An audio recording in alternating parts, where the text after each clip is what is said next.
नमस्कार प्रिय दर्शकों, आप सभी का हमारे YouTube चैनल पर हार्दिक स्वागत है। दोस्तों, आज मैं फिर हाजिर हूँ नया वीडियो नई कहानी लेकर के। प्रिय मित्रों, आज की कहानी एक छोटी सी कहानी है, बड़ी प्रेरणादायी कहानी है। यदि आप अपने बच्चों के साथ इस कहानी को शेयर करते हैं तो गारंटी से आपके बच्चे बिगड़ेंगे नहीं। आपके बच्चे किसी भी काम को करने से पहले 2 बार ज़रूर सोचेंगे। दोस्तों, आज का वीडियो बड़ा ही मोटिवेशनल तथा ज्ञानप्रद है। इस कहानी में आप जानेंगे कि एक मृग अर्थात हिरण, जो कि कहानी के अंत में 2 बातें हमको बता के जाता है। यदि हम और आप सभी इस कहानी को पूरा वीडियो अंत तक ज़रूर देखेंगे तो ये 2 बातें आपको जानने को मिलेगी और अपने जीवन में धारण करेंगे, अपने बच्चों को सिखाएंगे तो बच्चे जीवन में कभी धोखा नहीं खा सकते। तो प्रिय दर्शकों, अब मैं शुरू करता हूँ इस पावन पवित्र कहानी को। प्राचीन समय की बात है। एक बार मगध जनपद में, जहाँ पर घना जंगल था, वहाँ पर एक मृग का राजा तथा 1000 हिरण वहाँ पर रहा करते थे। प्रिय दर्शकों, जो हिरण का जो राजा था उसके 2 पुत्र थे। एक पुत्र का नाम लाखन तथा दूसरे का नाम काला था। दर्शकों, धीरे धीरे जो मृगों का जो राजा था वो बूढ़ा होने लगा। उसने सोचा कि मेरा अब अंत समय आ गया है, मुझे मेरी प्रजा अर्थात हिरणों की रक्षा के लिए कोई उत्तराधिकारी नियुक्त कर लेना चाहिए। दोस्तों, इसी उधेड़बुन में, इसी चिंता में वो बूढ़ा राजा, हिरणों का राजा लगा हुआ था।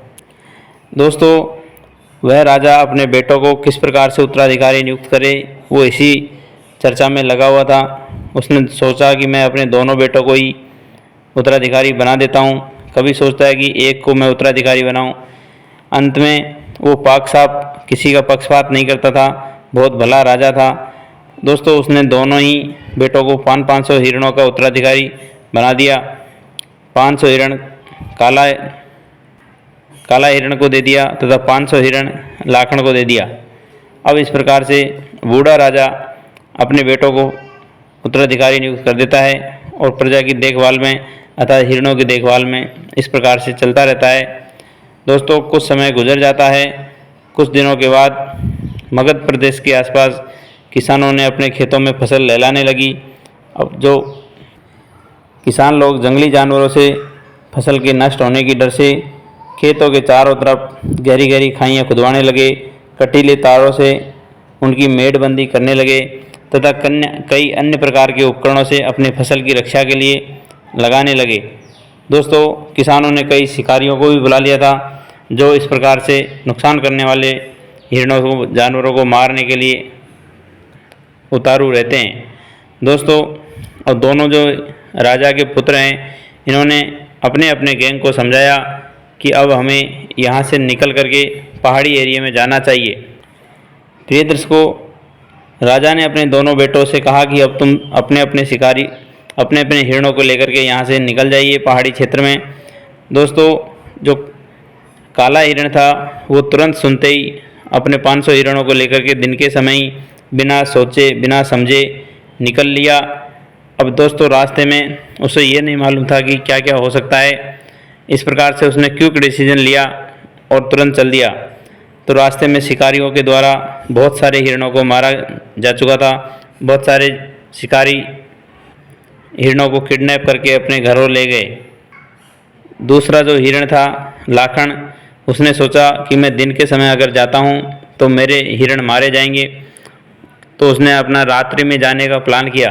दोस्तों, जब गहरी रात हो जाती है, सुनसान जंगल हो जाता है, तो लाखन अपने 500 हिरणों के साथ धीरे धीरे पहाड़ी एरिया में चला जाता है। अब उसको रास्ते में जो हानि होने वाली थी शिकारियों से तथा कुत्ता बिल्ली से, दोस्तों उसके एक भी हिरण नहीं मारे गए और पहले वाला जो काला हिरण था उसके बहुत सारे साथी मारे गए। कुछ समय बाद फसल पक कर के तैयार हो जाती है। फसल कटने के बाद काला हिरण तथा लाखन हिरण दोनों वापस अपने पिता के पास आते हैं। दोस्तों, काला हिरण ने ज़्यादातर अपने सारे साथी गंवा दिए थे, जबकि लाखन हिरण की पूरी फौज तैयार थी, 500 के 500। दोस्तों, जब वे अपने पिता के पास आए तो काला हिरण की फौज में कोई नहीं था तथा लाखन के साथ पूरे सदस्य मौजूद थे। यह सब देख करके जो राजा था बड़ा क्रोधित हुआ तथा काले हिरण को भला बुरा कहा कहने लगे कि तुम राजा बनने लायक नहीं हो। दूसरी ओर जो लाखन हिरण था उसकी बुद्धिमत्ता की तारीफ की, उसकी चतुराई को, उसकी बलशाली को, उसके विवेक को जय जयकार किया।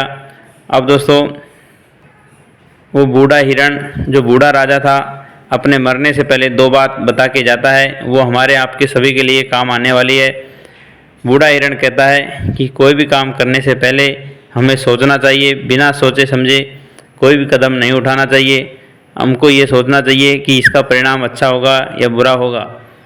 दूसरी बात दोस्तों, बूढ़ा हिरण कहता है कि हमें हमेशा हर आदमी को अच्छा ही नहीं सोचना चाहिए, उसके दोनों पहलू देखने चाहिए।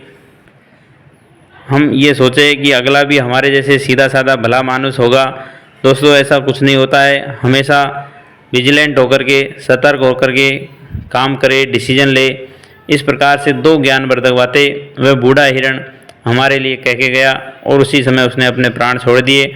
दोस्तों आज की ये छोटी सी मोटिवेशनल कहानी हमारे आपके सभी के जीवन में काम आने वाली है। आशा करता हूँ दोस्तों आप सभी ने पूरा वीडियो देखा होगा और कहानी में जो शिक्षा मिली उससे सीख लीजिए, अपने बाल बच्चों का मार्गदर्शन कीजिए। और कहानी अच्छी लगी हो तो कमेंट में जय श्री राधे लिखना नहीं भूले। सभी को हरिओम, राधे राधे।